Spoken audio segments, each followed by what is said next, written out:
Welcome to the Igniting Change podcast, brought to you by 3-Sided Cube. This summer, we're releasing a special series of Igniting Change by revisiting some of our most unforgettable episodes. Our fearless co-hosts, Duncan, Sophie, and Puff, will be delving into our archives to hear the journeys of the inspiring individuals harnessing technology to drive incredible social change. So, whether you're a longtime listener or new to our mission, we hope these episodes inspire you to join us in using tech for a force for good. So sit back, relax, and enjoy this special remix of the Igniting Change podcast. And first of all, thanks so much again for having me. I really appreciate it. I really enjoyed the conversation last time and looking forward to the conversation this time. And my job at Amnesty is really threefold. So first of all, I lead a team at Amnesty USA, which is the US branch of Amnesty International, looking at issues around tech and human rights. And the issues that my team is focused on are primarily around the intersection of tech and inequality.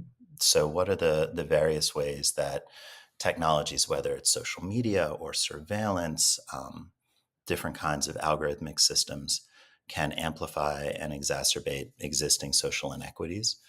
And my team also looks at issues around tech and reproductive rights, and in particular, ways in which large social media platforms tend to censor and suppress reproductive rights content online. Second, I serve as the main point of contact between the global amnesty movement and large tech companies in Silicon Valley in the US. So Meta, Google, Meta being Facebook, yeah, Google, had to do that.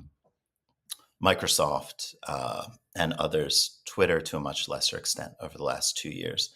Okay. And when we engage with tech companies, we're really engaging on two different kinds of issues. The first is big policy issues. So what do we think and what do we insist that tech companies need to do differently in order to be rights respecting? So when you think about Facebook and you think about threats to your privacy, all the information that Facebook gathers, when you think about Twitter and you think about hate speech and abusive speech, these are all human rights issues. And so part of our engagement with tech companies is pushing them to do better to protect rights like the right to privacy, and coming up with really specific suggestions and advocacy campaigns to try and move them in that direction. And then the second way that we engage with tech companies is, Amnesty supports activists and human rights defenders worldwide who rely on these platforms, because as problematic as these platforms are, and they are deeply, deeply problematic, they also provide a platform and a megaphone for people who otherwise wouldn't be able to get their voices out there. And so when activists and human rights defenders and others that we support that are doing critical work in countries around the world, when they find that their accounts are suspended or taken down, or when they're facing harassment, we also can engage with tech companies on their behalf. And then the third aspect of my job, and the one that is, I think, particularly relevant to the conversation we're about to have, is helping the organization as a whole think through what are the human rights implications of new and emerging technology. And today when we talk about new and emerging technology, really the zeitgeist, we're talking about artificial intelligence and generative AI. And that current conversation around artificial intelligence is sort of, if you think about it, in some way shaped like a barbell. Okay. So on the one side of that barbell, you have a lot of people talking about the current harms and opportunities of these tools. And when I say these tools, I mean things like ChatGPT, DALL-E, Midjourney, what have you. And a lot of that conversation is around mis and disinformation, the way that these tools can be used to create content that is deeply problematic and spread it really rapidly. You've been at Amnesty for a few years now, but prior to that, you've always worked in third sector in sort of good areas. That's lovely. Is that something? I think you mentioned it in the last one, and I very much enjoyed your explanation. But again, for the benefit of those who didn't hear it, can you tell us a bit about why kind of the third sector appeals to you? I wish that I had like a really coherent answer. And I wish that that answer was that I am deeply motivated by a sense of mission. But that, in fact, is not the case. Like, I care, I want to do well Sure. and do good in the world. But the through line to my career, to the extent that there has been a through line, and I started as a humanitarian and development aid worker in Afghanistan and then East and Central Africa and then Iraq, and then worked at a foundation funding peace building initiatives in East and West Africa. And then I started a company that helped the UN run large scale mobile phone surveys in conflict affected countries to try and get better feedback from affected communities, and then went to Amnesty and transitioned into the tech work. The through line, more than anything else, is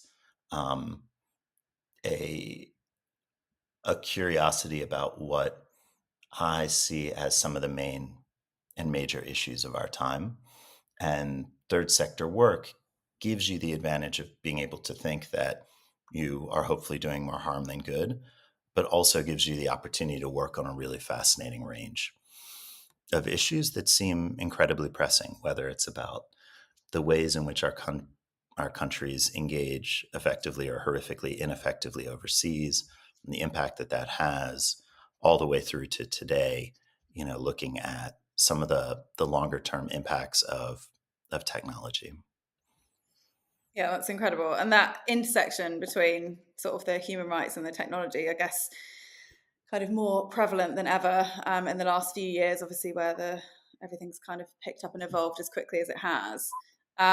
You talked last time about some big wins that you'd had as a team. So in terms of the research that your team's doing, and you talked about the Pegasus example last time, which I got into a big rabbit hole looking into. So we will link the other episode in the notes. And that just sounded like absolutely incredible. And I know you said you couldn't possibly take any credit for that, which is always certainly could not any credit whatsoever. I had nothing to do with it. Always a sign of a good manager. But yeah, I mean, that looked, well, everything I read about it was just absolutely fascinating, and that kind of uncovering things like that must be, even though you can't take any credit for it, must be incredibly rewarding, and knowing that you're doing that work must be amazing for you and obviously for your team. I watch my 8-year-old watch things and he gets fed all sorts of stuff on YouTube. I also have an 8-year-old. Sorry? I also have an 8-year-old. Oh, we can compare notes on what they are watching on YouTube.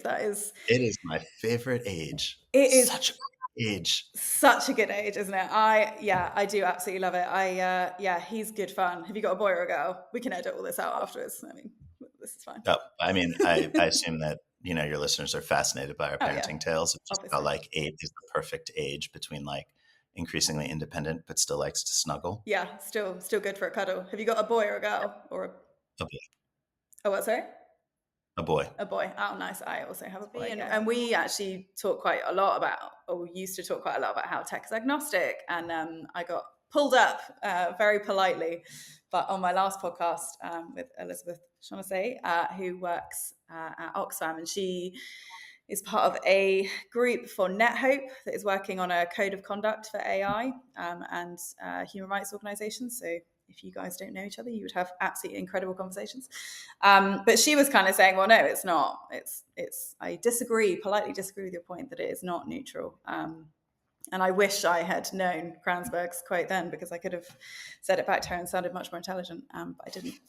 But yeah, so I mean, AI, in terms of holding the two ideas in your head, like we have to know that tech can be used for anything, but also that it isn't neutral. It just isn't. And AI, I think, maybe more than any other tech, has so much bias fed into it. So what is the main kind of concern? And I'm going to reiterate, we're going to come back to the positive, so this isn't just being a Debbie Downer on it. But what is the main concern around AI, or the main things to explore for Amnesty and for yourself personally?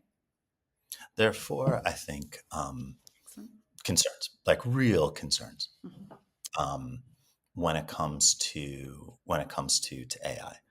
The first is around what we call algorithmic bias, and so artificial intelligence systems are trained on massive amounts of data, and that data is also often, scraped from the web, and the web, and really any data set that you can think of. It's not just that it doesn't reflect the best of humanity, but almost any data set that we collect reflects the biases of the institutions and organizations that have decided that that data is important and that collect it. And what that means is that the data that we use to train what are ostensibly neutral systems, that data reflects the racism and the misogyny and all of the inequities that we see in our cultures. And so one of the main concerns with artificial intelligence systems is that they are not, in fact, neutral arbiters, but that unless we pay very, very, very close attention, these systems, which we rely on for everything from creative pursuits to increasingly the ways that governments rely on these systems to determine who has access to benefits. Companies rely on these systems to decide who should get hired or as part of the hiring process, that these systems can exacerbate and amplify existing social inequities. And a simple example of this is, right when some of the 2 years ago, when Midjourney and DALL-E and some of the early generative AI image producing systems were released, if you said, show me a picture of a doctor, you'd get like 4 white dudes. Yeah. And that's not, the way that we want anyone, kids or anyone, to be like, oh, that's what a doctor looks like.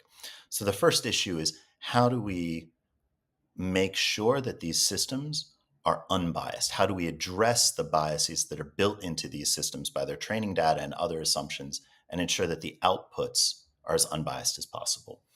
But there is a really good Hannah Arendt quote, which I'm going to get slightly wrong, which is, when everyone lies to you, it's not that, people begin necessarily to believe the lies, it's just they don't begin to trust in anything. And so I think, one of the implications of these technologies is we're moving towards period of time in which it's going to be increasingly hard to trust what we read. So that's the second sort of implication. The third implication of these technologies is around surveillance. Because what these new generative AI technologies are particularly good at doing, it's not just generating content, but analyzing and summarizing massive amounts of content. And what that means is it becomes increasingly easy for governments or others to go through what in the past were unimaginably large corpuses of data, like social media content, and you don't need a human analyst now to try and summarize that. You can start to, in really problematic ways, rely on algorithmic systems to say, look at all this content and then alert me to what you, algorithmic system, think is problematic. And I think the UK equivalent is, you have CCTV everywhere across London. Imagine sort of CCTV, but that's not simply picking up, who's walking down the street, but is sort of omnipresent across all of your activities online. I mean, I usually wait at parties before everyone's had a lot to drink before bringing this up. I was going to say, your dinner party Oh my God, you're saying I'm not a sparkling? You're saying this doesn't make you want to sit down eat a delicious dinner and hear about, the problematic future into which we might be entering? It's definitely making me want to drink. So maybe wine. I am sponsored by any number of alcoholic companies. I'll bet. Personal autonomy is a really interesting take that is quite upsetting. Can I complicate that a little bit, though? Please do. The flip side of this. Okay. Like, let's take mis and disinformation for a moment. Yeah. These are incredibly, I'd say, radically democratizing technologies. Okay. So one of the things that I think we forget about social media is that before social media, the entities that had the power to shape public conversation were incredibly limited and almost always controlled by elites.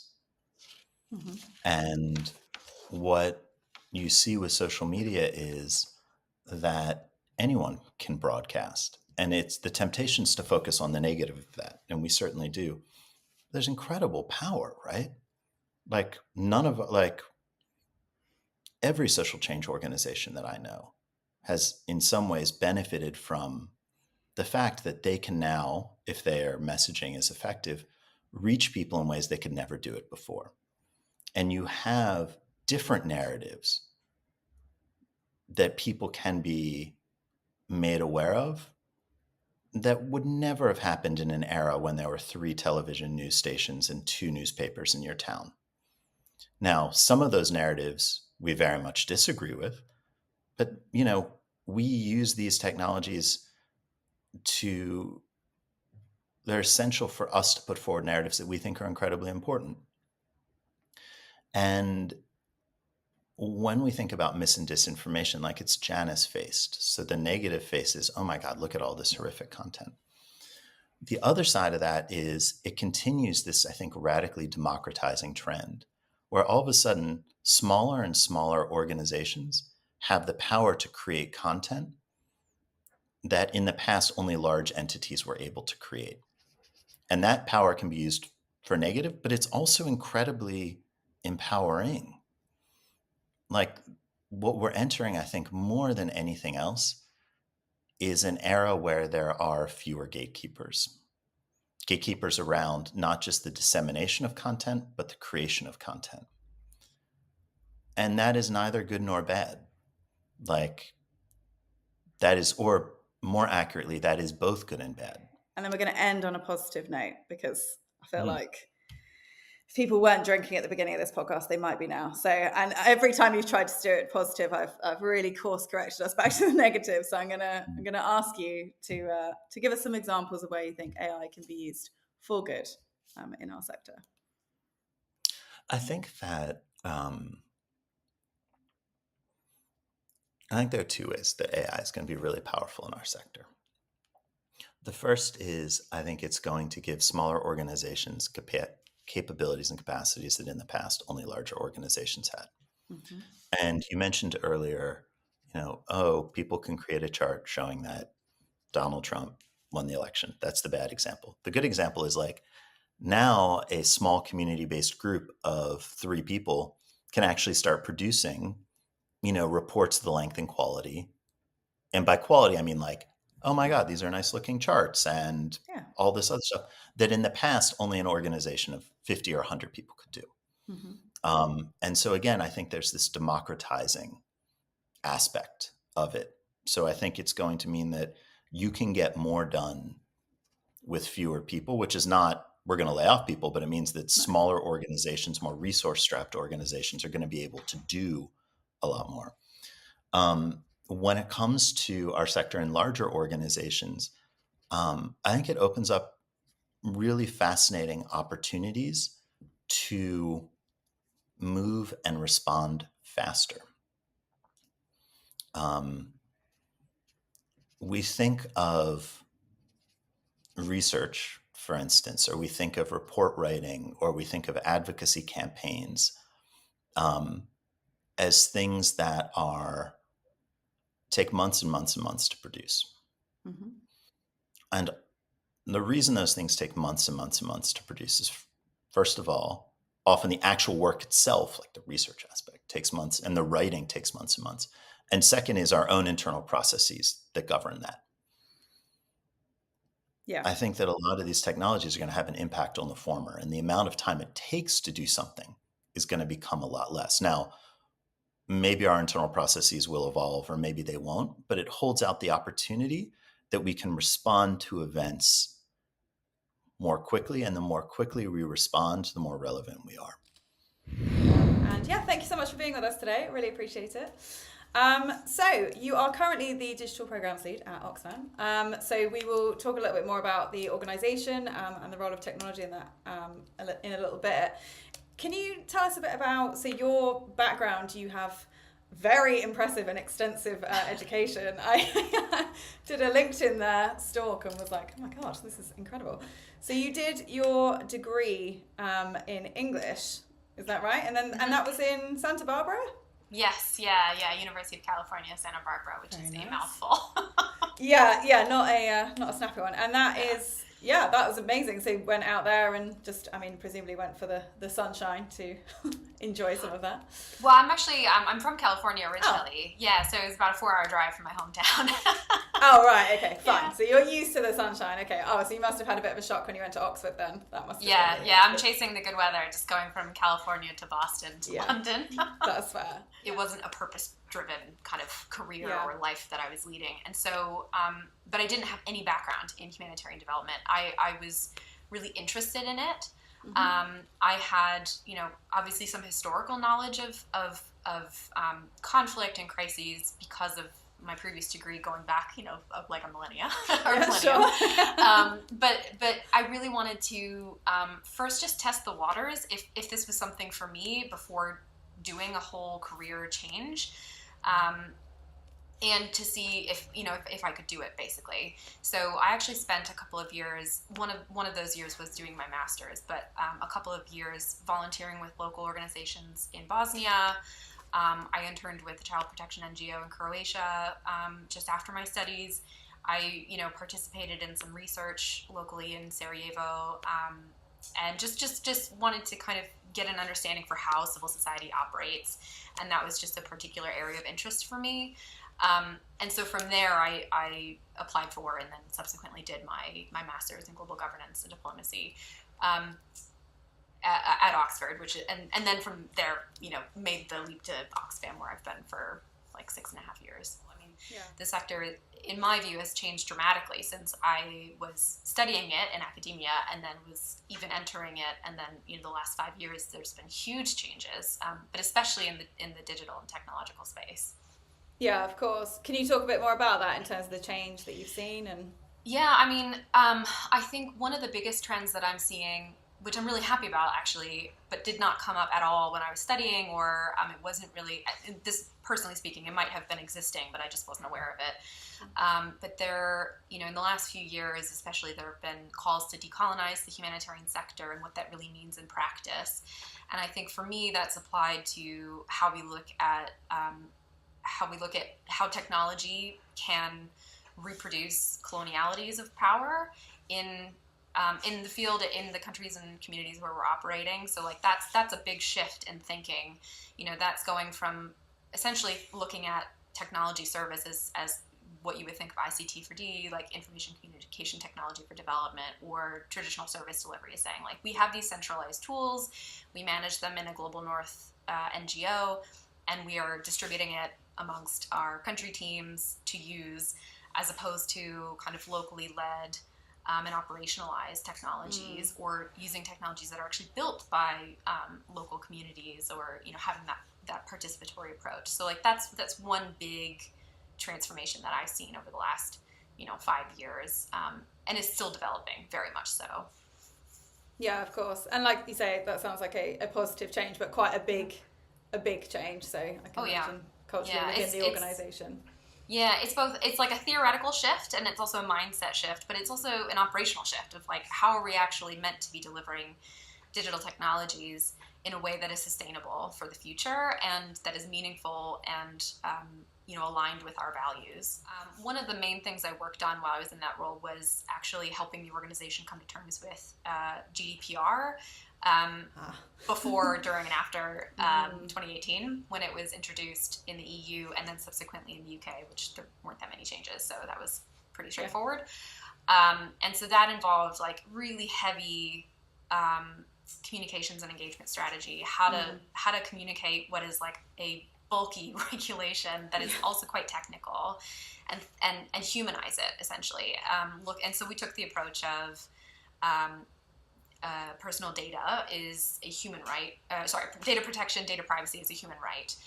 So we have the obligation as a human rights organization to protect the data that we hold and that we're responsible for. And that helped kind of land that message across the different departments. And then from there, I went to actually joined the data protection team. So I joined the umbrella information security team, and I worked on data privacy for a little while. And then I moved over to the role I'm in now, which is the digital programs lead.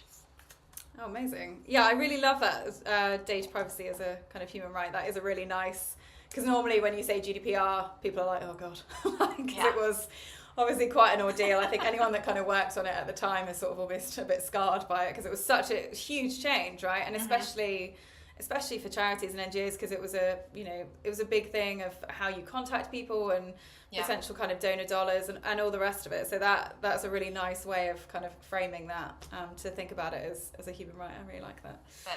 But any work at Oxfam typically involves gender, just because we take a gender transformative approach. Like, we want to always have a gendered lens to any work that we do, so that we are understanding where those invisible ties might be happening.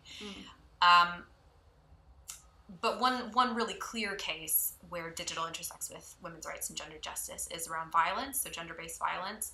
So you can obviously have physical violence in the physical world, but that is often, and we are seeing increasing research showing that is often paired with online violence. Okay. They can happen separately. They can happen, independent of each other, but they also can very much happen together. So, for instance, like, you could have domestic violence, gender-based violence in the household, and the replication of that online might be like controlling of mobile phones, controlling of those online spaces, surveillance, things like that.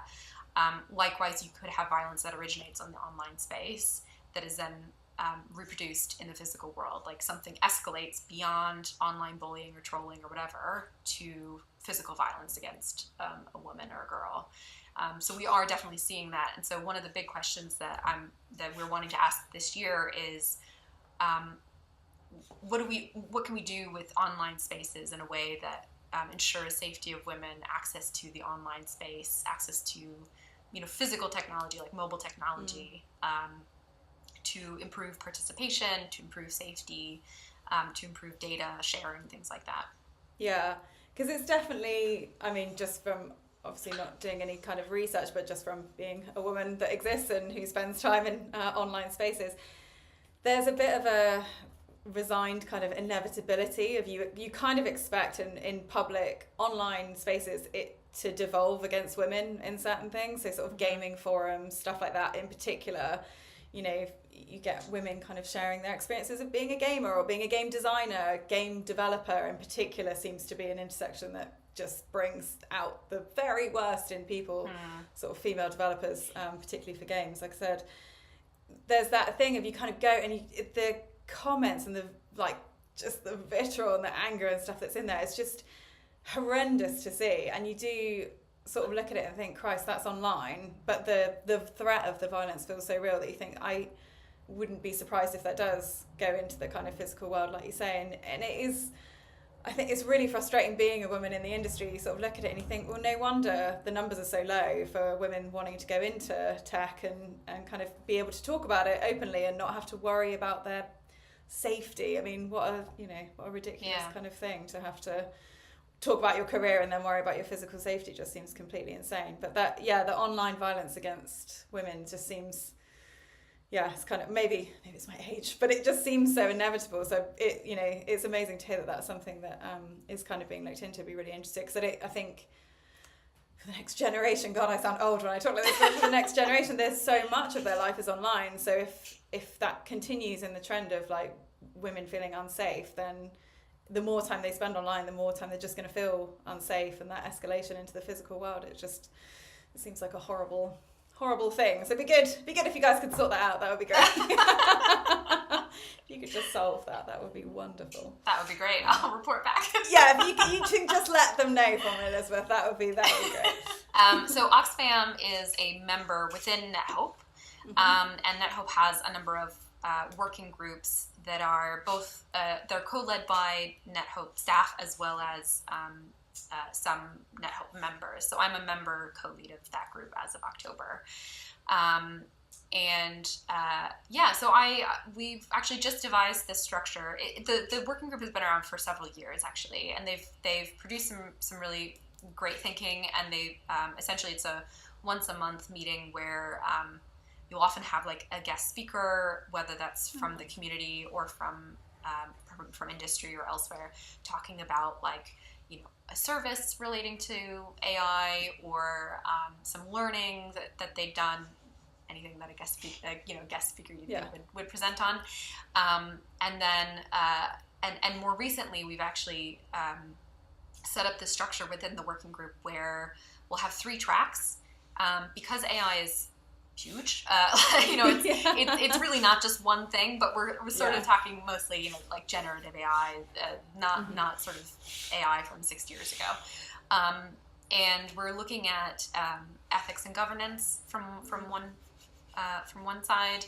We're looking at AI in programs as the programmatic use or programmatic operations with AI, and then we haven't finalized like the names of these subgroups, but the sort of internal operations, like the back office use of AI.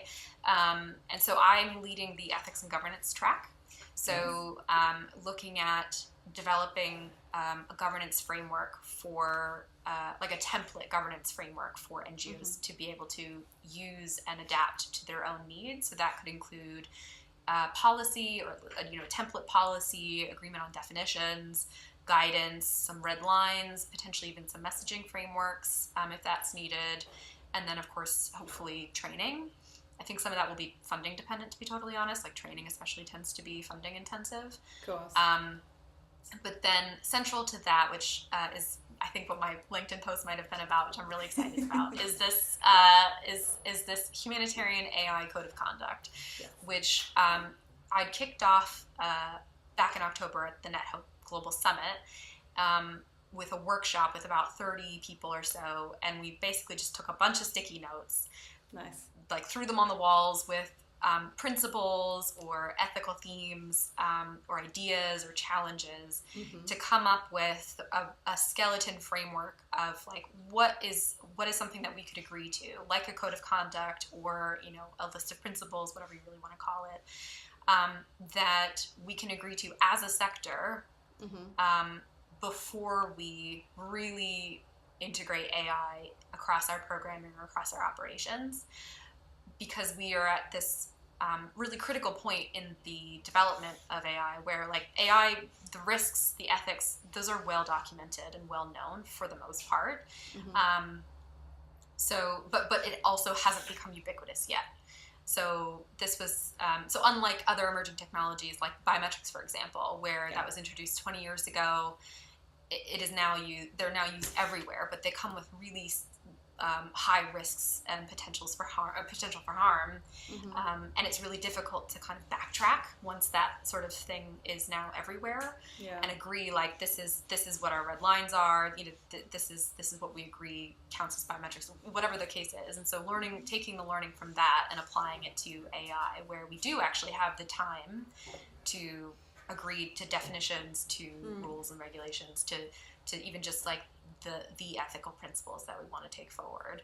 And so that's the first step with this subgroup, is looking at actually putting together a common framework, a short, you know, we're not looking at doing a research report into this. It's really meant to be 10 to 12 principles that is then the foundation of any sort of governance that comes out of that and will feed into it.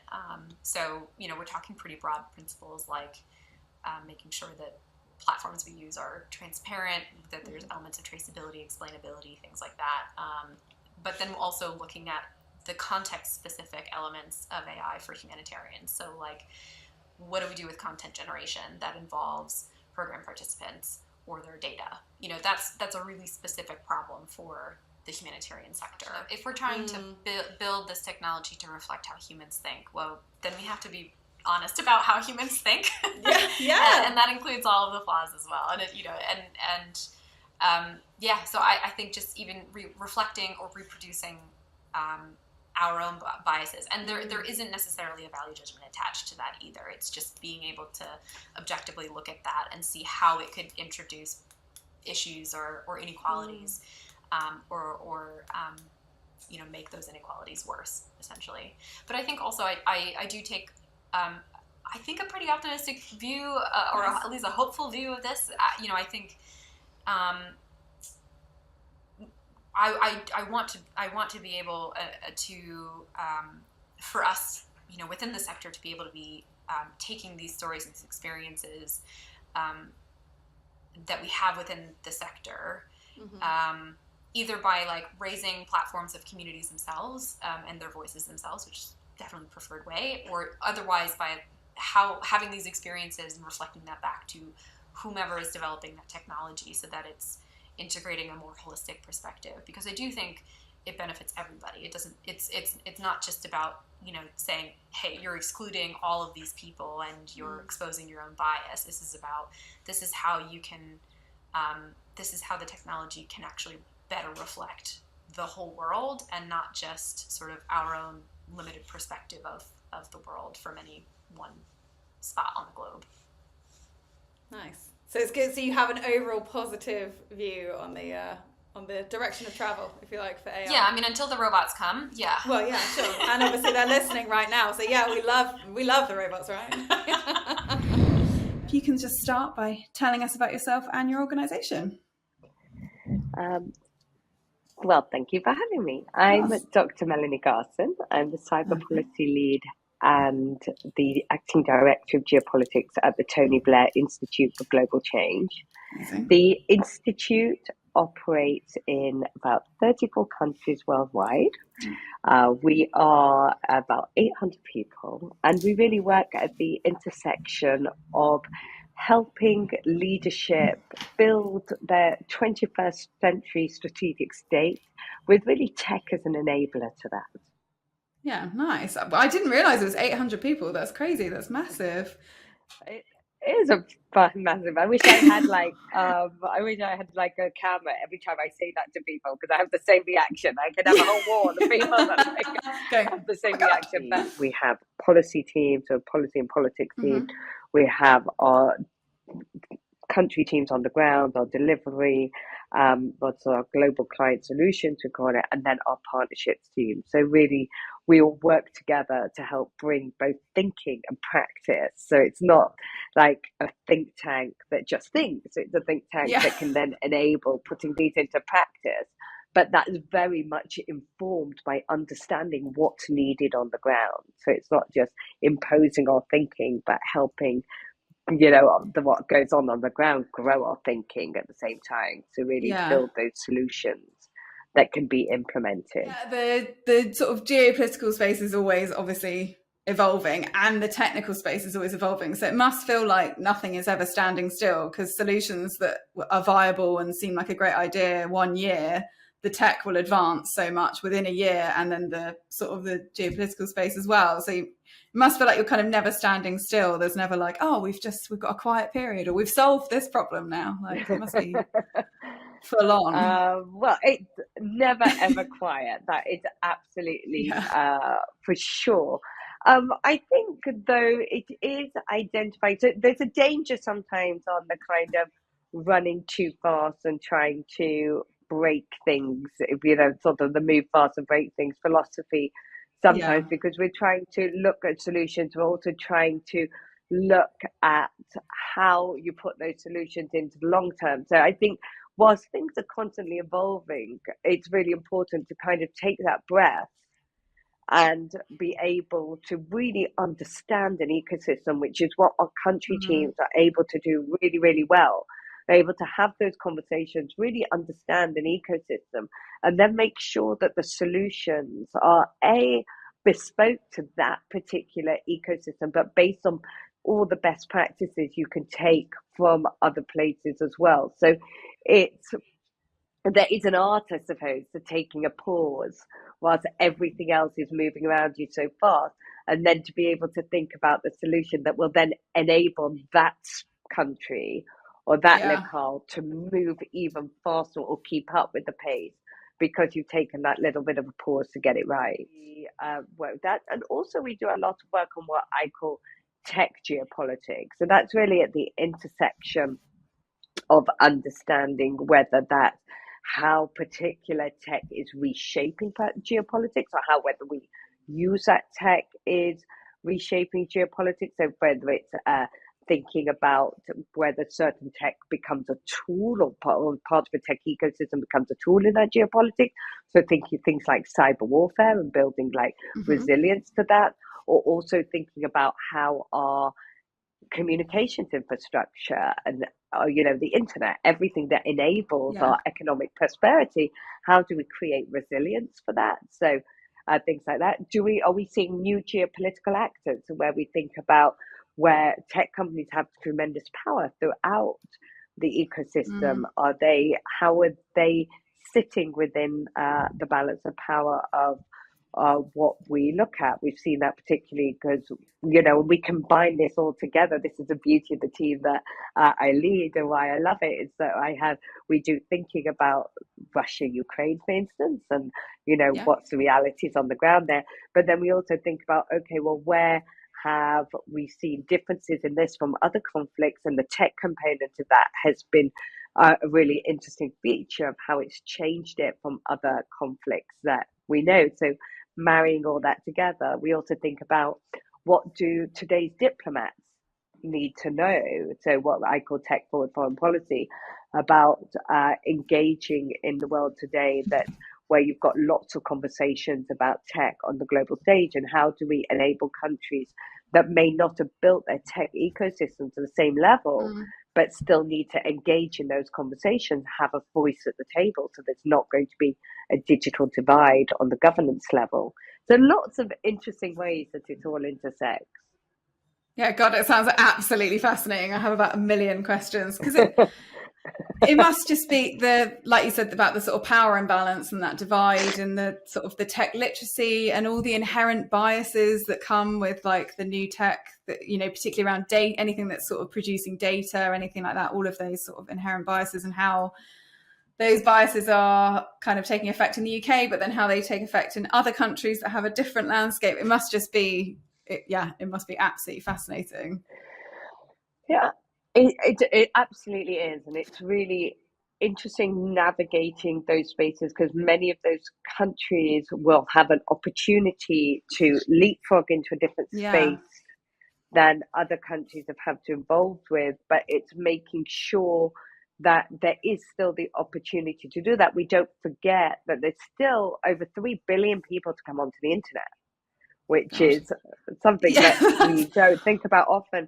And that opens lots of questions, in the question of, is the internet resilient enough to be able to absorb another 3 billion people using the kind of applications that evolve? But recently, we've seen other situations where the infrastructure goes out. We have hurricanes, or the infrastructure is not just there. So across the Institute, we helped convene a partnership between the government in Malawi and Starlink to get people back online after the hurricane had wiped out a lot of the infrastructure.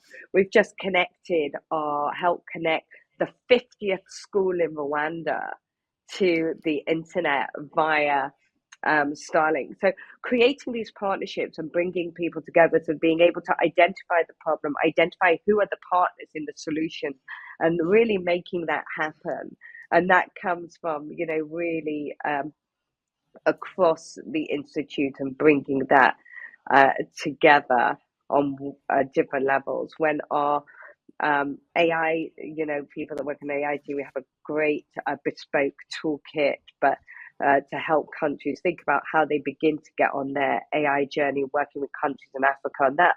But also, by the same token, that led for us last year convening the first Pan-African Women in AI conference, which brought together 200 women from across the continent for the first time, to actually sit and think about, we talk about diversity in AI and bringing in those voices, and bringing in that regional continent power, and doing things like that. So I think those are the things that I think are enormous wins for what we seek to do, and to sort of lay the foundations of the work that we do in all different places.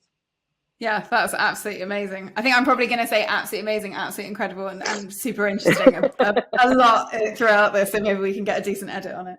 And I sometimes feel a bit like a broken record, because then I look around, I think, wow, there's so many things I can talk about. Like US, China, I could, like, where's India going to sit? Or I can think about, what sort of things, like what's going to be. And I still come back to it again and again and again, that we're so reliant now on the internet for everything that we do for, and COVID accelerated that. And, it's just become, from your mom and pop businesses that are now operated on Instagram. Instagram goes out today.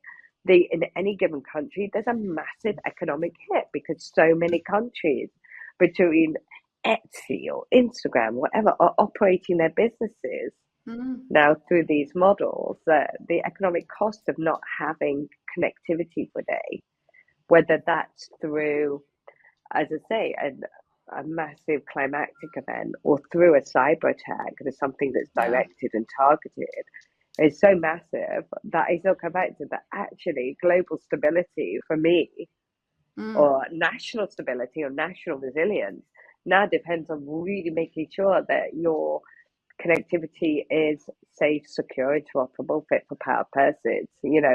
It's like running water. We assume it's going to be there. Yeah, and it's such a visceral reaction when it does go down, and minutes is completely unacceptable now. If something goes down for moments, it's outrageous. I mean, how frustrated are you when you're watching Netflix and it suddenly starts spinning on you in the middle? How dare it buffer? I'm buffing with my chef, but that's and that's usually momentary, and it feels, and the amount of times you turn on and switch off the TV and turn it on and turn it off, like it's going to make it better any quicker. But we magnify that. Well, any kind of, take it as a region or a space or whatever, and the fact that this can become a plane of warfare and be whether that is by criminality or state sanctioned cyber criminality or active state, warfare, is a huge amount to protect on across, and it's almost, when you begin to imagine the sort of surface that you need to protect, it becomes a little bit overwhelming. So don't think about it too much. But so that to me is the thing that I still find intriguing, never-ending, very exciting, but in a way it is more manageable than we assume it's going to be. Okay, that's reassuring. That was sort of building up my 3 a.m. terror thoughts there. But I mean, it must, for you, obviously, having that knowledge, it must be, kind of scary, but I guess reassuring at the same time. Kind of, it's that a little bit of knowledge is a dangerous thing, I guess, just sort of hearing a little bit. But you have all the knowledge, so. Well, that is, and the practitioners and have a lot of sleepless nights, and it's like anything. It's like, you're keeping this living, breathing, ever-growing entity safe, and you've got to be, and thinking about how do you do that. It's a huge endeavor, and there's thousands, hundreds of thousands of people across the globe working on it, millions probably, and it's still not enough actually. So it's but I can't even it'll be fine, right? I can't even imagine. I mean, on a much smaller scale, we're obviously a software company. We run, and we're lucky enough to work with big sort of not-for-profit organizations, and we're an AWS house, so we use all of AWS. And I remember last Christmas, AWS, like one of their regions blipped for moments or something, and it was just carnage. Like everything, on developer Twitter, which is a dangerous place to go, but kind of, if AWS goes down, it's like it's the end of the world, because so much of the world's infrastructure runs on AWS. And then when you think about that power balance, that is, Jeff Bezos just kind of having that. I mean, not him individually, but to an extent, him just having that power. And actually, you'll be surprised. It's not always such big companies. There's like much smaller companies like Fastly, Cloudflare, what we call the content distribution network layer, that are much smaller but have a disproportionate impact. If they go out, it can be felt across thousands of companies, like for hours on end. Like when with the Russian-Ukraine war kicking off, there was a big call for people to say, cut.ru off the internet. They wanted to react by, and there were multiple calls. And actually, the internet governance organizations themselves, who are multi-stakeholder organizations and non-governmental, they work with, actually said no. They said, the principle is a free, open, universal, interoperable internet for everybody. We don't cut a country off because of its geopolitical action at the moment. First of all, because people have, if you think about access to the internet, it's a universal right to accruing to people, not to a state. Like, we can prevent certain websites. We can cut certain government websites. We can cut certain military websites. We can have action to prevent disinformation. We're not going to cut whole countries' people off the internet.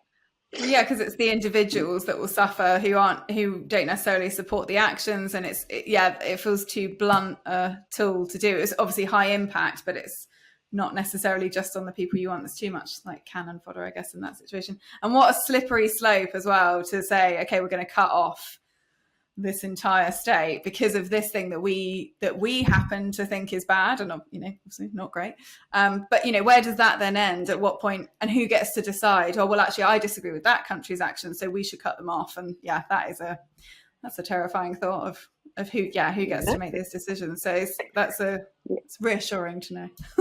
Well, it is reassuring, except the less reassuring is that actually that multi-stakeholder model that acted in that position is actually at risk. And there's people that don't like that multi-stakeholder model and don't want to cut it down or want to cut down its power, whatever. So the complexity around that is actually really interesting. Yeah, it sounds interesting. If there's something we can lobby to help keep that going, that sounds like something that probably shouldn't disappear. Maybe we can put those in the notes. But amazing. So I mean, like I said earlier, it must be just because it's constantly evolving, so that on both sides, so it must just it sounds fascinating. I don't know how much I would sleep if I worked in your job, but I think it sounds absolutely fascinating. You do, because you're tired from it all. I bet actually, just exhausted. It's been exam week, and one of my daughters had exams. Well, they both had exams. So one had come in, and she's like notoriously like shortcuts to things, if that ever. And she comes up to me and goes, "Mummy, like, have you ever had a ChatGPT?" I was like, first of all, like, do you listen to what I do for a job? No, this is brand new information. Educate me. Have you ever heard about, like, you clearly don't listen to what I say. Amazing.